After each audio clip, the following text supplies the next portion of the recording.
Hey, everybody. I am back and I am here with one of the most phenomenal people in Kansas City that I just had the recent opportunity to get to know better. And it is the amazing Beth Barden. How are you, Beth?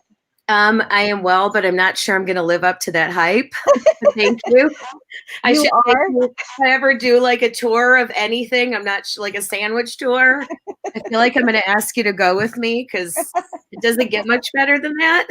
Oh, I would go with you anywhere. You know that. Yay! Yes.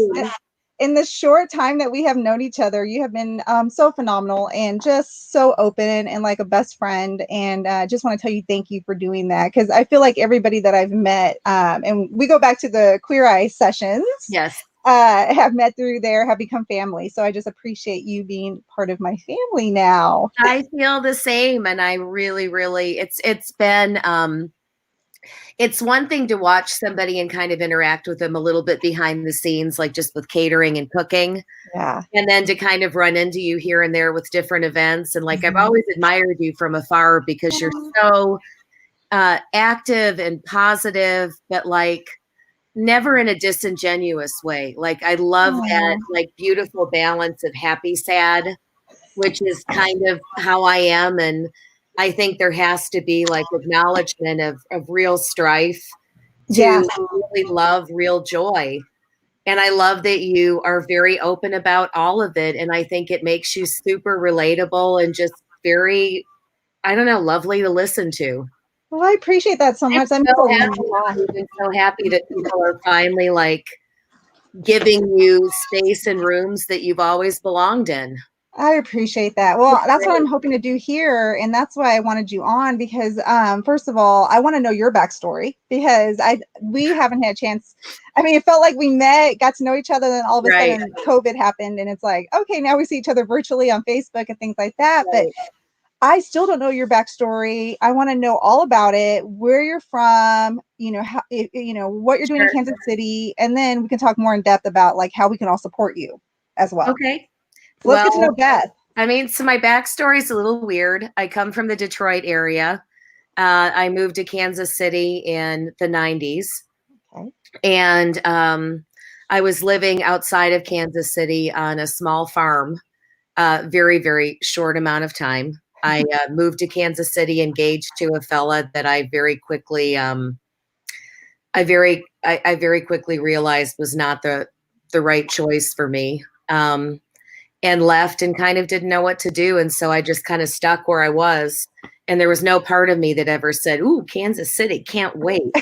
Like in my mind, coming from where I came from, I just had I imagined something that it wasn't. Like I thought of it as being like profoundly backwater and just like, I was a deeply progressive kid and like it concerned me, like where I was moving. But after all of that kind of fell apart, I worked a few weird jobs. I'd graduated from Michigan State and was just kind of rudderless at the time. And I got a job at a couple of different places that were just weird, one of which was an Applebee's. And I got fired from the Applebee's for not having the right look. Oh my, really? On my exit interview, my response was, and I still remember this. I looked at the little weasel and I said two things like, you should be so glad I'm not litigious. And the other thing is the day I have the right look for this shithole is the day you should just take me out back and put me out of my misery. There you go. 110%. I handed him my little like whatever, like apron-y and like left. And I couldn't have given a shit. So I started working for Planned Parenthood. Okay. And I was a community educator, grassroots organizer for them. And I loved it. Yeah. I loved it. And I had the opportunity to be transferred to Kansas City. And I was working in Kansas City and I was only there about a month. And then they went through a huge restructuring. And I was effectively pushed out like a month into moving to Kansas City. Oh, wow. And so I found myself without a job and like no friends and didn't really know anybody and was just kind of like, what have I done? And I bought a house like a block north of Independence Avenue, block east of Brooklyn. And it was a great, like, vibrant neighborhood. People spoke 6 languages within 16 languages within a 6-block radius of my house. And in that time, let's just say it wasn't even on the beginning of being like kind of a gentrified or like more normalized neighborhood. Like it was amazing. I loved it. I felt like living in like the best parts of Brooklyn and Kansas City. It was incredible to me. I love that. But yeah, I was just like completely dislocated, had no idea what I was doing. And I started working at a little coffee shop called YJ's downtown. Oh, and I had been going there having coffee and loved it. And I said, hey, I'm out of a job. If you need somebody to pick up, the owner was having surgery. And I said, hey, if you need somebody to pick up for a little bit, I'd be super into that. Yeah. Well, I did that. And like after the first week, I was working 6 days a week for like 2 years. Oh my And God. I started doing hot plate meals there. And they got very popular, and somebody did a kind of absurdly generous article in the FYI section of the paper and called me Chef of the Crossroads. Wow. And it was just, I mean, it was very, very kind and very flattering. I'm not sure that I deserved that, to be honest. Knowing you, I know you did. And then I moved to a small restaurant of my own in the city market. And I started down there before they're real, like 2001. Like I have a real knack for like following up a major catastrophe with a huge life business change. Like I was finishing the last bits of my restaurant during 9/11 and opened like 3 weeks or a month after that. And then I moved my restaurant right as the stock market crashed. I moved from the city market to my new place. Wow. And now with COVID happening, I feel oddly prepared to adapt. Yeah. And so this is my first public announcement of this. I am not reopening Succotash. You're what? I'm not reopening Succotash as a restaurant. Oh my goodness. Okay, breaking news. Sad. I am determined for the health, safety, and well-being of my staff and my community to turn it into the most bomb-ass bodega you've ever seen and have it be super food forward. And then if and when this corrects in the next year and a half, if it makes sense for us to revert back to what we were doing, we'll do it. Yeah. And if not, then I think we're going to look for a different path together to go to work in a way that we can all make a very fair, stable wage. People can have the distancing they need, even if there's a huge resurgence in the fall. Yeah. And I think that we can bring joy and creativity to what we're doing instead of being in a position where, even though I'm incredibly grateful for how busy we are, I'm so grateful. You can't really pause to like give something your best effort if all you're doing is going as fast as you can to the best of your ability to meet the need. And I think bring things back to basics and really examine the supply chains and really examine what companies are doing for their staff and their community now, and align with people that are like-minded, that really give a shit. Yeah. And I think that even if the world falls apart around us, then the people that we've made this kind of lovely little spider web with can all exist together. Yes. And I think by being smaller and tighter and looking for less and not having an ego-driven approach to what I think the thing is meant to be, like, what does it need to be right now?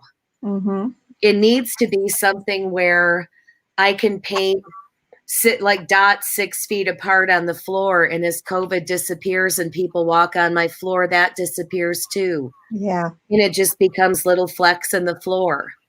Like, absolutely. Just that the cooks that come back don't have to just grind. Like, they can make beautiful food And then they can have a real hand in making specials and contributing.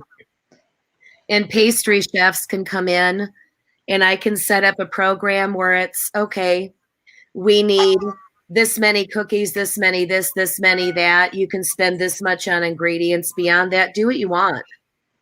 Like, go nuts.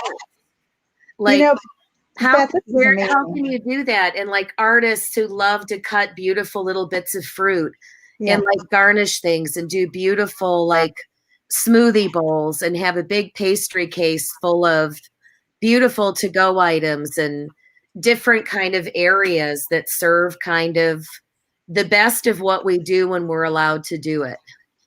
And then in the back room and do a production bakery. Oh my God. Beth, you're going to make me cry. I don't know what's happening or how the universe works, but I needed this conversation right now. I'm kind of going through the same thing that you're going through. And I feel your passion and your love. And, you know, you were able to see through a different lens because of what happened. And now you're bringing out this something that I feel like is just in your heart. Like this is all you, Beth. Like, it's not all me.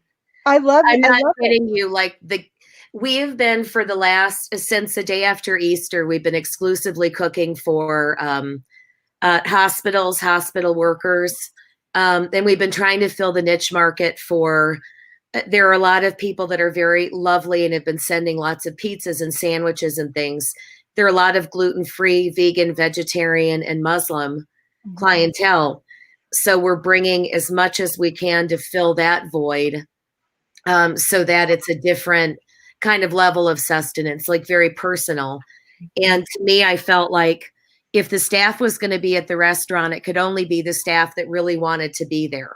Yes. Like, it's not fair to ask anybody to have to be at work if the error that you make results in the potential for you dying. Yeah. You killing somebody in your family. Mm-hmm. Like, I would rather lose all of it. Yeah. Like, every bit of it. I don't give a shit. Light it on fire, roll it down the street. Like, I am a fully capable, like, human being. I can get another job. I can do something else. Like, it's going to be fine. Absolutely. But there is no way in holy hell that I'm making people go into work that are afraid to go to work and don't want to. Yeah. And so with the staff that really, really wanted to be there, for a myriad of reasons, most of which is they really wanted to help and they wanted to keep everything just kind of like the equipment looked at and the building looked after and people fed that they care about and like keeping relationships. Those are the people that are there. Mm-hmm. And we are creatively cooking through freezers, pantries, and whatever we're taking in donations. And we're putting out like 400 to 500 meals a week for local hospital workers. And we're going to keep doing that. Yeah. And I hope be able to do breakfast and brunch on the weekends for curbside in June. Okay. And then in July, move into the bodega situation and come back with a vengeance. Oh, you are going to come back with a vengeance. We need you in this. I'm into it. Yeah, I'm into it. Just listening to it, I'm like, can this start tomorrow? Like, we're going to be making ice cream, and we're going to have insane pastries and like super great, like, you know, like healthy but really yummy, like take-home meals that are inexpensive and delicious, and it's going to be really fun. Well, I just love the fact that you're bringing your heart and soul into this, you know, but you're bringing all these people that have the same kind of passion and love to build out this little community of food, which, you know, food is just your heart and soul, you know, which I've learned through the show and through COVID now. It's like, you know, that cooking has been my therapy. It really has. So good. It's been my love language from the time I was a baby. Yeah. And like, it's crazy. Like, I'm so sorry. I just got distracted because there's messages popping up I didn't expect. I'm like, because we love you, Beth. I can't not read these, but I can't read these. But like, well, this probably lost my train of thought. No, and Nate wants to know, because he's going to actually go to drop off some money to Succotash, and he wants to know how else can the community help you. He spent 12 years in healthcare tech space and now education. So nutritional health is so important in the work he's passionate about, which I think a lot of people are thinking right now when they're hearing this story. Yeah, and that's what we're doing is we want to provide like with the juice and smoothie bar and like really great fortified bone broths and like tea blends and just all kinds of things. But to be honest, the best thing that you could do is if you can just get a few of your friends to buy a pay it forward gift certificate at Succotash. It's succotashkcmo.com. Mm-hmm. And it's literally $10 at this point is feeding a minimum of 2 people. So to give you an idea of where we're at, we brought in $40 all of last week. And we put out 410 meals. So we're doing it whether we're getting money or not. But man, it would sure make it a lot less stressful if we had a little bit of backing. And to top it off, our walk-in blew today to the tune of $2,500. So we're kind of we're struggling a bit, and it would be lovely to have a little bit of community support. We're not selling anything to the public. So every penny that comes in goes directly to meals for healthcare workers, and any tips on that go directly to the staff. And Nate said he's on it. Thanks for the work you do. You're a blessing to KC, and enjoy the rest of your night. He's from the Kansas City Public School Board. Nate, you're awesome. Thank you so much. Thanks for caring. I appreciate it. And Nikki Lamone is giving you some hearts and some love here as well. And then my friend Lori, who is a really good friend of mine, is like, wow, you're doing such good work here. So yeah, just keep the comments coming, people. It's great for Beth. And we want to get everything that we can out there to help her with the mission that she's doing.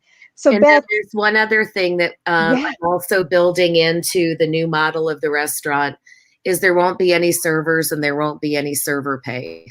Okay. So the idea is to set up everything in an egalitarian way where everybody's paid the same and everybody tip shares and everybody shares the tasks and people multi-train, and it just turns into a completely different way of looking at things. And there's never been a delineation between back and front of the house in my place ever, because I just don't stand for it. And so it doesn't exist. Yeah. But beyond that, I think that the whole restaurant culture has been broken for so long that if we think about what the world's going to look like in 6 months and figure out how we can rise to meet it, then I think instead of trying to force something back into a place that never belonged anyway, like this is an abrupt and terrible and stressful and wonderful time. Yeah. It really is. It's a time of great opportunity if you can just breathe through some of the panic. Yeah. And that's the thing. And you're taking a panic and changing the world with it, because I used to work in restaurants when I was growing up, and it's hard. It's hard. And you are right. Front, back, bartenders, your servers, it just becomes one of those competitive, working ways. And then it's just like, wow, you are bringing something to Kansas City that I have not seen yet. And I hope so many people jump on it to help you. I think you're actually going to have a lot of people jumping on. I think so. I know so.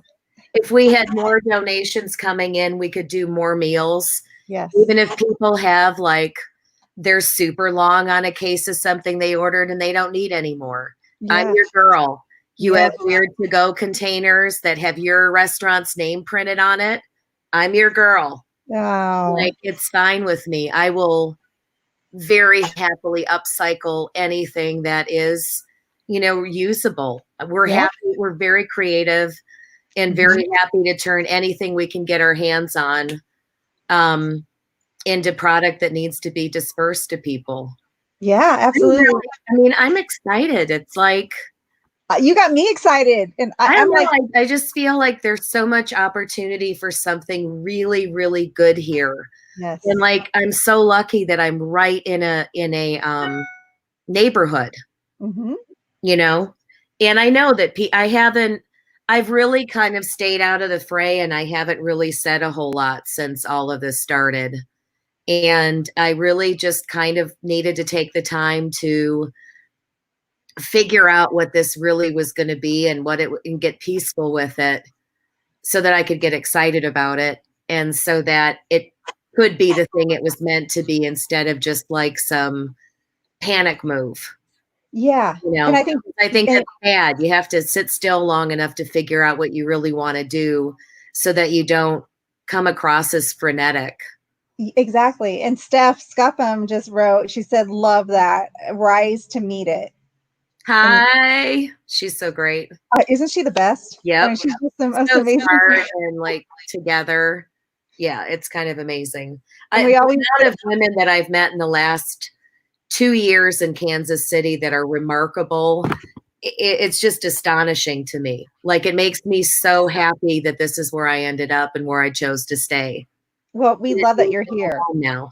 Yes, absolutely. So give us a little backstory, Beth, on your love for food, because one of the things that you've told me in the past is that you can make food out of anything, right? Yeah, you even told me, like, with before COVID, we were going to hopefully have some kind of cooking plans for our kids.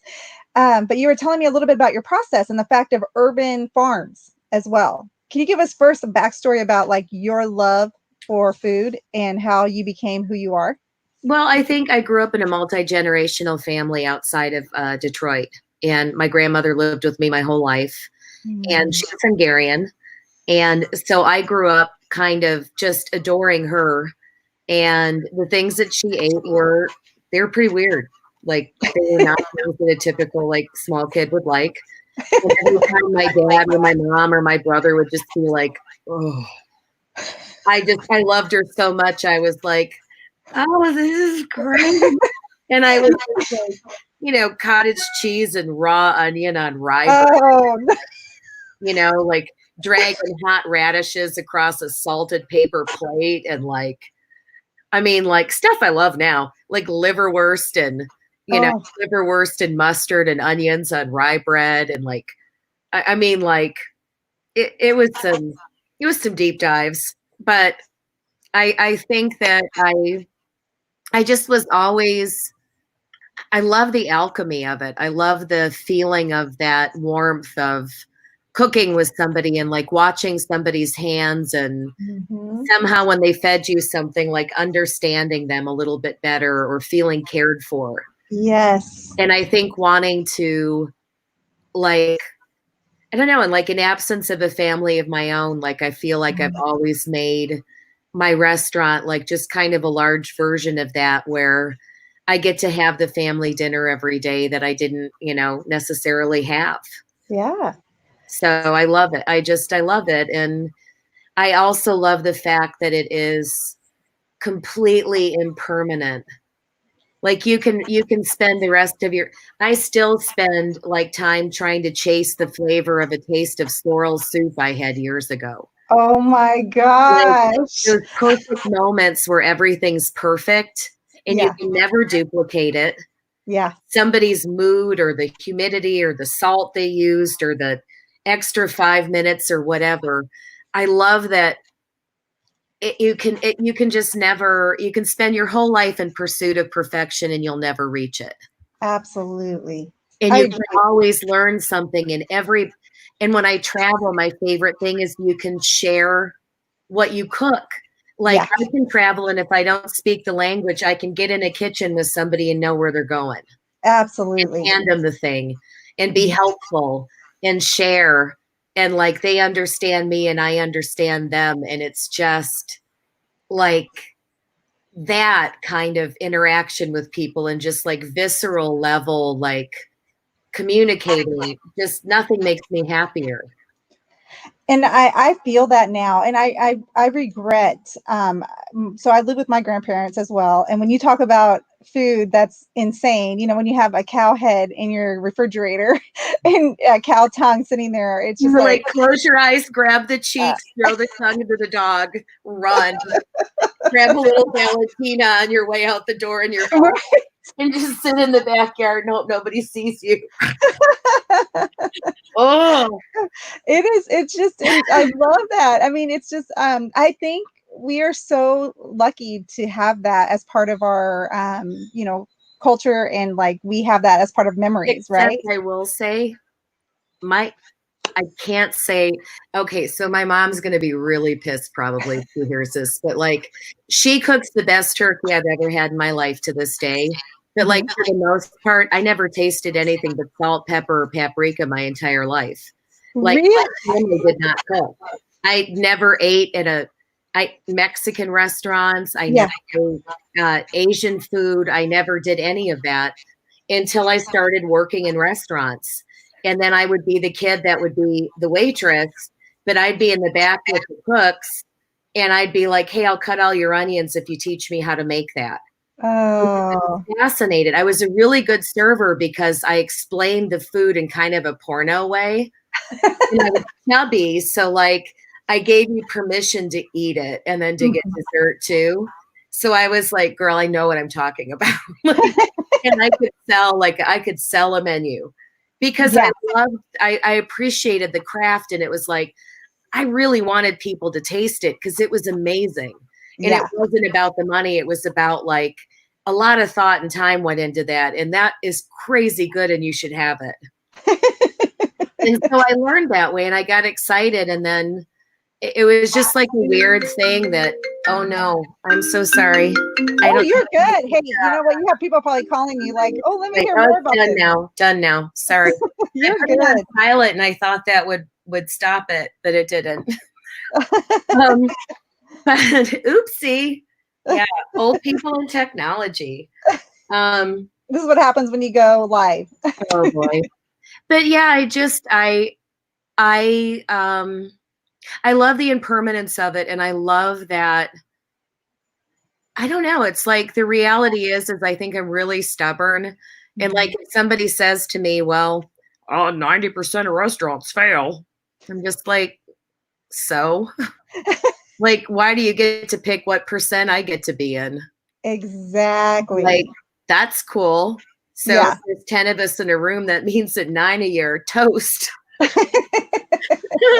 Sorry for y'all. Exactly. I'm going to kill or die trying, And I think that because I opened for so cheaply, like I opened the entire restaurant for like just a little under $20,000. Wow. The whole restaurant.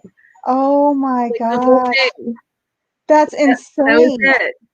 That is insane. On a $25 electric plug-in home stove.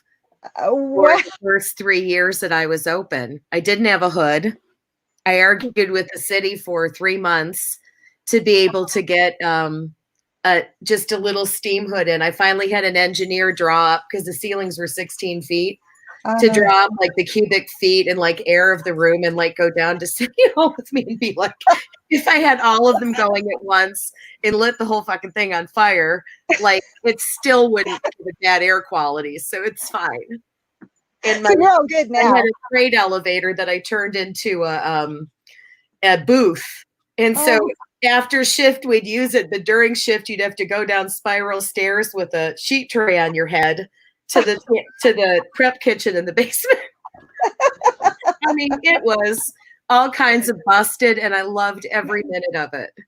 And that's how you start, right? And if you didn't start that way, I mean, you wouldn't get to the point you're at now, I don't think, because you had to go through all that, right? Yeah. And I thought, good, bad, or indifferent, I'm going to get to live or die by my own choices. Yes. And so I figured, worst case scenario, everybody at some point in their life makes a stupid financial decision. They either rack up credit card debt on stupid stuff or whatever, you buy a car, you get it repoed. Who knows, whatever it is. And I figured that amount of money I was willing to leverage on the rest of my life. And I felt like if I lost it, I lost it. I could make it again. It would be fine. And so, I did that. And I just figured it would be okay. And the first day I was open, I served 21 people the whole day, and it almost killed me. Oh my God. Like 21 minutes. I was so woefully unprepared, and I just had an atta-girl attitude, and I thought, I'm going to do it. And like, if we're nice to people and I serve a nice plate of food and it's fairly priced and I'm grateful every time somebody comes in, can't be that hard, right?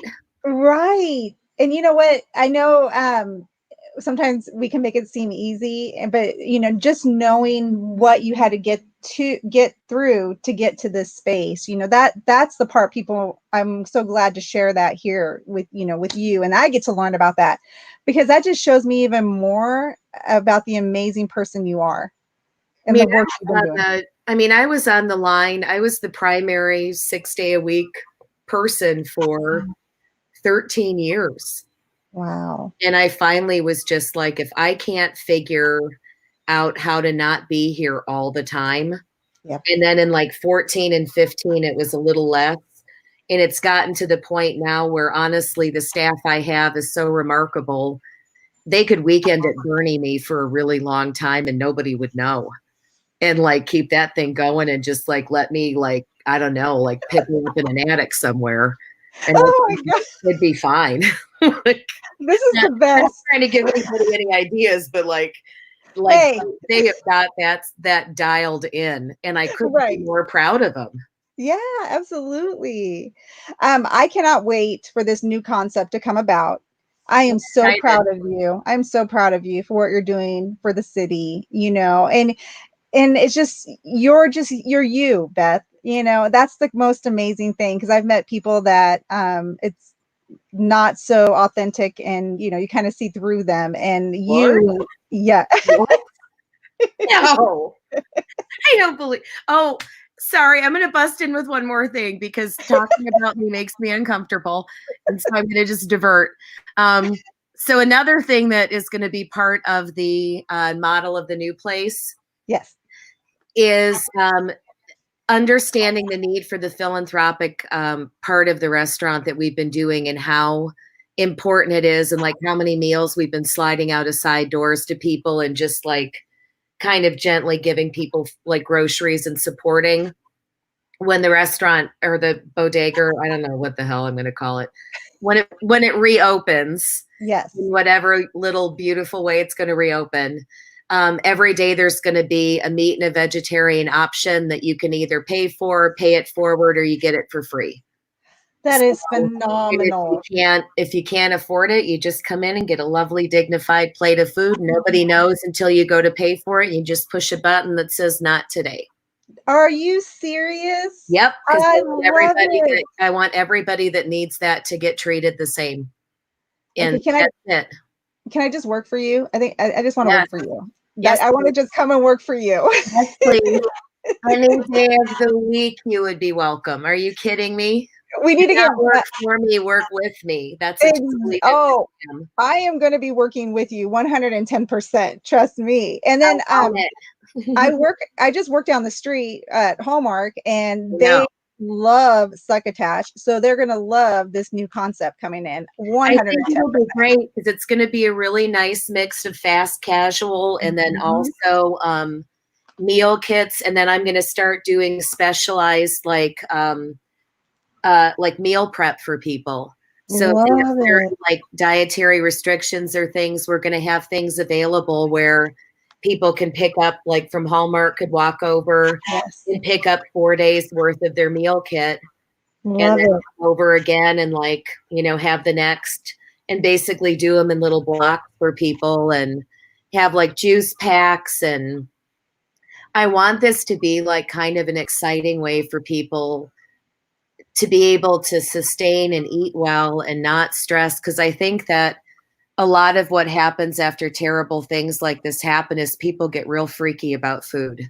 Oh, yeah. They get real weird about it, either because of insecurity or disordered eating, or there's just a million things that I think there's a lot of trauma that's going to have to be dealt with as a result of everything that's happening. And I think if we can create a little spot where like, I'm going to figure out how to get a line on a distributor for toilet paper.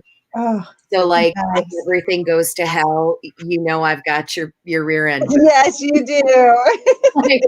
Like, I want to try to think ahead. Yeah.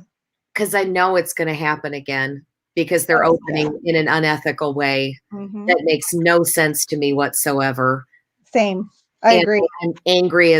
I'm just angry at the stupidity and the lack of foresight and just the caving into economic pressure and creating something where it's profit over people again. Yep. And it's like everybody in service positions or like the frontline heroes are all expendable because nobody sees them as people. Oh, 100%. They're all of my people. And like, Yes. like, fuck you. Like, Yeah, absolutely. I like, agree. I'm not a fan.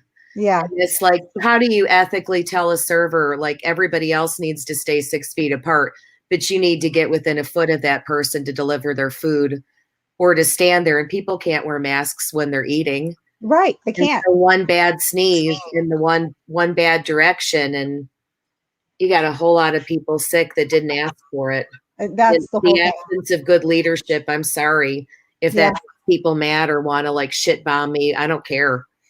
I'll stand by it in a public forum any day of the week.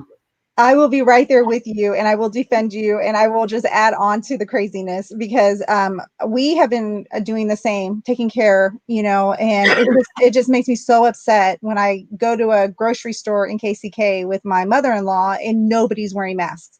Mm-hmm. Nobody that's checking out, there's no hand sanitizer, and it's just, why? I mean, you want to open, you want to do all these things, but yet you don't want to protect the people that you're serving. And you're in an area where these people don't have jobs, they don't have insurance, and you're just causing more havoc. And I think people are just panicking. Yeah. I think everybody's panicking, and if they don't realize that it's gonna, like, we are just now hitting where the coasts were. Mm-hmm. And with this surge, do you really think that things are going to be better in 2 weeks? No. Mm-mm. They're going to be worse. Yep. And that's not me being like a fear monger. That's just being practical. Yeah. When 412 people at a St. Joe meatpacking plant test positive, and those 412 didn't have symptoms, and they're out in the community because they think they're perfectly fine. And how many people did they come in contact with? And then if I'm not comfortable with my like immune compromised elderly mother, sorry, Mom, you're only elderly. Okay, you're not elderly. You're elderly. Oh. Sorry, Mom. Very youthful, but in that bracket. If I wouldn't feel comfortable with her working in the environment that I'm creating, then I don't want anybody working there. Oh, Beth, I agree with that 110%. Yeah. I mean, I love that. And there's reasonable risk that everybody assumes every day you leave your house. So like you can't create an environment where you're like, there's nothing that's going to happen to you. But if you can't show somebody a path to successfully protecting themselves with 100% accuracy, then I don't feel like you have a right to like open your doors and be like, well, oh my God, I hope we're hella busy for a couple of weeks before we have to shut down again because we really fucked this up. Yep, absolutely. And then you bump everybody off of unemployment. And then they're in a terrible position again when you can't guarantee their job or their wage or anything else.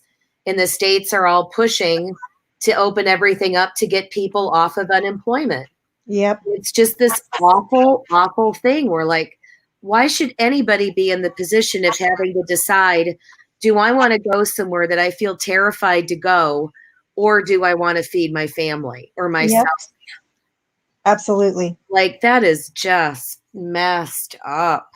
It's been a crazy, unbelievable time. And it's like every day is something new, it seems like. And you're just like, you just want to protect the people around you and protect everybody that you love and care about. And it's like, how do you do that when it's just this massive? Yeah. You can't. Absolutely. You can't. Well, and then the bias toward like people of color, like not wearing masks as opposed to white people not wearing masks. It's just like, and it's not even like, I'm so mad. And like, I can't even begin to imagine like the depth of the anger I would feel if that was my personal experience. But just viewing it from the outside and like the anger that it causes, I'm frustrated. And because I'm frustrated, I'm choosing to like, I'm just trying to create like this little anchor where that stuff doesn't happen in that little space. And like, we can help as many people as we possibly can that can access us in however they access us. And if we do that, and then like acupuncture, the first prick hurts, but like the next one, and like then you kind of go out and before you know it, you're a porcupine and you feel great. Yeah. You know, like if we can do that and just kind of each do our best to just help the people that we come in contact with. Absolutely. And you're doing that. Everybody does better. Absolutely. And that's why I'm just like, I'm so excited for this to happen because our city needs that. And the whole part too about healthy food, because I come from lines of people who, you know, have been in food deserts. Absolutely. For so long. And then when you can't afford healthy food because it's way expensive and you need to get the cheaper food, which is of course not good for you, which is what has happened here within my own family, because it's like, do you spend, you know, $20 or $5, you know, and how do you make it work for a family of 5, you know? So you've talked to me a little bit about that. So I just love the fact that you're going to bring some of that to your space so we can all learn from you. I'm going to have Crockpot bags. Oh my God, yes. Already made up. I need that. With everything in it. And it's like, here's everything you need. Add one of these cuts of meat to it. Yes. And so you can do however, it'll have a specific, like, this is what you do with it. Yeah. So you can just stick it in your crock pot overnight. And I haven't messed with an Instant Pot much, so I probably won't do that. But I'm going to do crock pot bags for people so that it has all the seasoning, all the everything. And you can buy them and throw them in your freezer and then pull them out when you need a last minute meal, stick it in the morning before work and come home to dinner. And that's the most healthy thing you can do. That's easy and fast, because when you're working, you know, some people work 2 to 3 jobs and their kids are home, and, you know, they can just get in the crock pot and. Or there's teenagers that are tasked with taking care of their families because their parents work late hours. Yep. And then they get home and they don't have time for themselves. But if they could have something that was really simple and economical, because you add your own meat, so there's no upcharge for that. Yes. Here's all the stuff. And like it'll be delicious. And then you add this and it makes a sauce.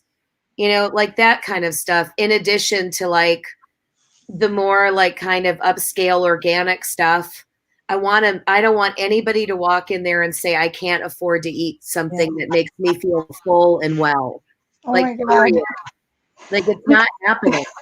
Like whatever this is going to be, I'm not sure yet, but I just feel like it's going to be a very different way of looking at things. And I'm really, really excited to mess with it.